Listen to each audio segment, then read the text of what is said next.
In Rizal, we don't say, diba? Instead, we say, honey. Bang gaganda talaga at bang popogi ng mga tao sa Rizal, honey. In Rizal, we don't say napaka. Instead, we say bang. Bang ganda naman talaga ng misis ko ba? Para kamukha ni Ann Cortez. In Rizal, we don't say, oh my gosh. Instead, we say, adiyaw. Adiyaw, yung bata nahulog sa hagdan. In Rizal, we don't say bundok, duwat, tindahan. Instead, we say bunrok, ruwat, tinrahan. Aakit ka pala ako ng bunrok para makuha ng ruwat at ibenta sa tinrahan. Pagbaba ko naman ay kukunin ko ang sanrok sa ring-ring para magluto ng renuguan. In Rizal, we don't say, napakayabang mo naman.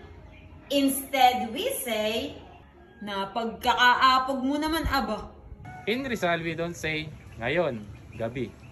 Instead, we say ngayon, gabi. Nagko! Kailangan ko na palang umuwi ngayon at malapit na palang mag-gabi. In Rizal, we don't say, hoy anak, magugas ka na nga ng pinggan doon sa lababo. Instead, we say, hoy anak, mag-urong ka na nga ng pinggan doon sa banggirahan. In Hanusa, we don't say, hoy, may maganda doon sa kabilang barangay, nakita mo ba? Instead, we say, hoy, may dayo doon sa kabilang barangay, nakita mo ba? In Barangay Sapang, we don't say pupunta kami ng tatay sa Ibayo para magtinda ng papag. Ay napakalayo pala noon. Instead, we say ay pupunta kami tatay sa Ibayo. Ay napakalayo pala noon.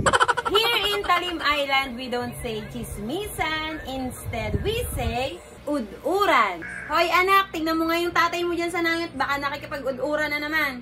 Ito ay ilan lamang sa mga punto or salita na naririnig namin dito sa Rizal. At kung may mga pagkakamali man kami na nasabi, ay malaya kayong i-comment sa comment section, mga mare at pare. Kayo mga mare at pare, ano yung mga punto sa inyo na wala dito sa amin? Pwede nyo bang i-comment sa comment section?